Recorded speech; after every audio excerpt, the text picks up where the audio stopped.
Thank you to Freud, Felix Benner, EEVV, and probably others for requesting this episode. Welcome to Conlang Critic, the show that gets facts wrong about your favorite conlang. I'm Misali, and in this episode we'll be looking at the voice of dragons, Dovahzul. It's also called Dragonic, Dragon Tongue, Dova, Dovahkinvak, and Dragon, but Dovahzul is the most common name. Dovahzul is a fictional language featured in the Elder Scrolls V, Skyrim. I don't actually know who exactly made it, because they aren't credited for doing so. My best guess is that Emil Pagliarulo, the writer of Skyrim, created the Romanized written version of the language first, and then the phonology was made by the voice actors under the supervision of the lead voice director, Wes Gleason. And then the cuneiform style writing system was made by one of the art designers, and then approved by Pagliarulo because he's also the game's senior designer. The phonology was also probably highly influenced, if not made outright, by John Kurlander, who wrote the main theme of Skyrim, which is written entirely in Dovahzul. Much like Skyrim itself, Dovahzul has been modified and expanded by the Skyrim fanbase, who have added a significant amount of vocabulary far beyond what was originally intended. The fan expansion of Dovahzul is documented fairly well on the fan site Thu'um. In universe, it's spoken by dragons, and learning to speak it makes your yelling magical, I think? Skyrim is weird. The consonants are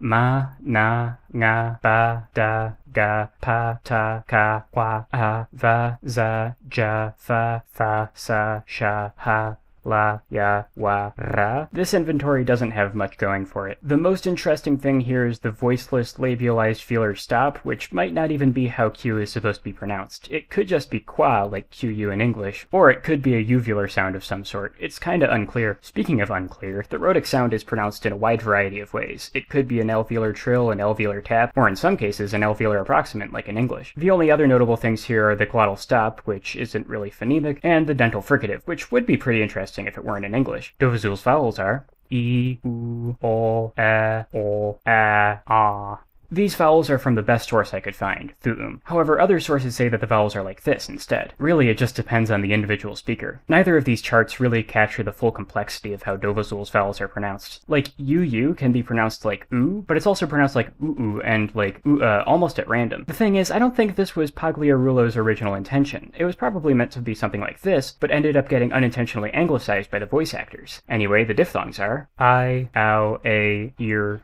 ur. This is some pretty solid evidence that Dovahzul wasn't based on any languages other than English, those rhoticized vowels especially. Dovahzul's orthography is inspired by cuneiform, with all the graphemes made out of simple wedge shapes. Aesthetically, it's real neat. None of the graphemes look out of place. Functionally, however, it's a real mess. There's some sounds that can be written multiple ways. This might have been an attempt at a deep orthography where different letters represented different sounds at one point but the sounds merged later, but if that's the case, it really should have been indicated with the romanization system. More importantly, there's some stuff that works exactly the same as the Latin alphabet for actually no reason. Why is there a single letter for x, where sh, and th, all written with digraphs that correspond one-to-one with the way they're written in English? It just feels like not a lot of thought went into it. The romanization system is just as bad, if not worse, since there's no in-universe excuse for it to be unphonetic. It really just makes me wonder what went wrong here. Dovahzul's grammar is almost exactly like English. You can basically translate it word for word into English without doing anything else. Like, here's the opening lines of Dragonborn, the main theme of Skyrim. Translated word for word, that says, Dragonborn by his honorable oath to keep evil forever at bay, and the fierce foe when they hear triumphs shout, Dragonborn for your blessing we pray. To be entirely clear, all I did was look up what each word means individually. I didn't change anything else. The phrase to keep,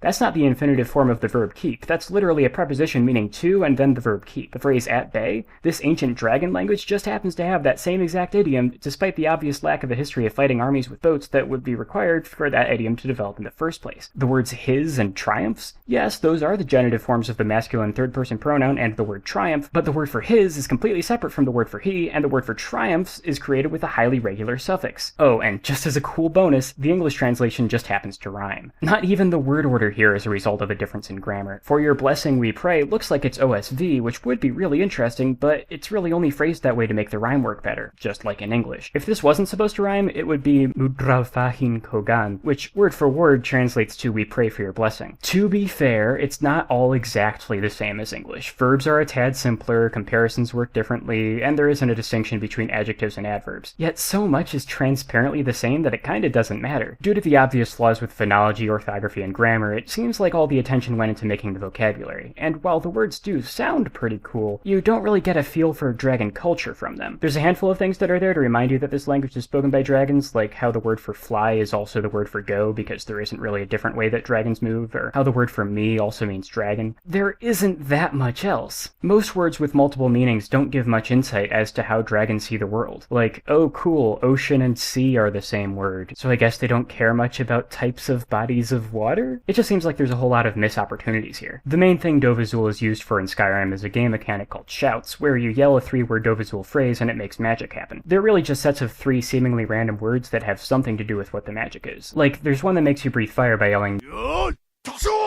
which actually just means fire, inferno, sun, a list of 3 hot things. The shouts sorta have an almost poetic feel to them, where they're not really about directly stating what magic you want to happen, but just suggesting it by sheer force. It would be really neat if the rest of Dovahzul worked like that, where you hint at what you're trying to say using a short list of words with no standard syntax, but it wasn't meant to be. All in all, I'd say that I don't like Dovahzul as much as I like Klingon, making it the 7th best Artlang reviewed so far. Thanks for watching, and I'll see you next time, where I'll be reviewing Interlingua. Hey, gamers! You remember this one? I used to be an adventurer like you, but I took an arrow to the knee. Remember that one? From the highly relatable moment for gamers. They all said that. Remember, all of the characters said that a lot. And remember that? It's a good meme.